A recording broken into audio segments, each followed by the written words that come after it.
આ કામના જે ફરિયાદી છે બેન એક 23 વર્ષની છોકરી છે અને એ અગાઉ એક ટ્યુશન ક્લાસીસમાં જતી હતી જેનું નામ છે પોઝિટિવ ટ્યુશન્સ, જે કતારગામમાં આવે છે. અને ત્યાંનો જે ટીચર છે ભાવેશ વસોયા કરીને, એમની સાથે ઓળખાણ થઈ ક્લાસીસ દરમિયાન અને ઓળખતો હતો એમને. પછી એમનું ટ્યુશન જ્યારે પતી ગયું અને 10મી એમને પાસ કરી લીધી. અત્યારે તો એ જે છોકરી છે એ જોબ કરે છે.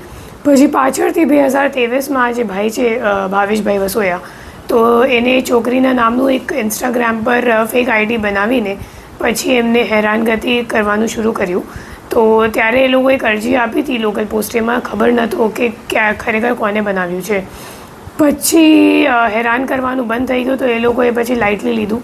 પછી આ વર્ષમાં 6ઠ્ઠા મહિનાથી એ લોકોએ ફરીવાર બીજો ઇન્સ્ટાગ્રામ પર ફેક આઈડી બનાવીને એમાં છોકરીનો ફોટો મોર્ફ કરીને અશ્લીલ તરીકે મોર્ફ કરીને પછી ત્યાં અપલોડ કરવામાં આવ્યો. અને એના સિવાય વર્ચ્યુઅલ નંબર મારફતે વોટ્સએપ પર ગ્રુપ બનાવીને છોકરીના જેટલા સગા સંબંધી છે બધાને એડ કરીને એવા અશ્લીલ ફોટાઓ ત્યાં મૂકવાનો એ ભાઈએ કોઈ શરૂઆત કર્યું.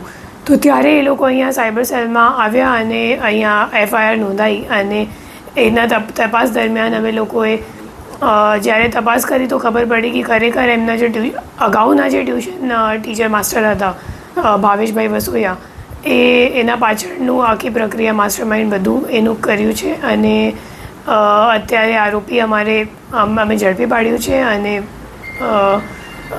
આગે પણ તપાસ આમાં ચાલુ જ છે. કારણ શું હતું મેડમ? મને એમ લાગે કંઈક અટ્રેક્શન જેવું હશે.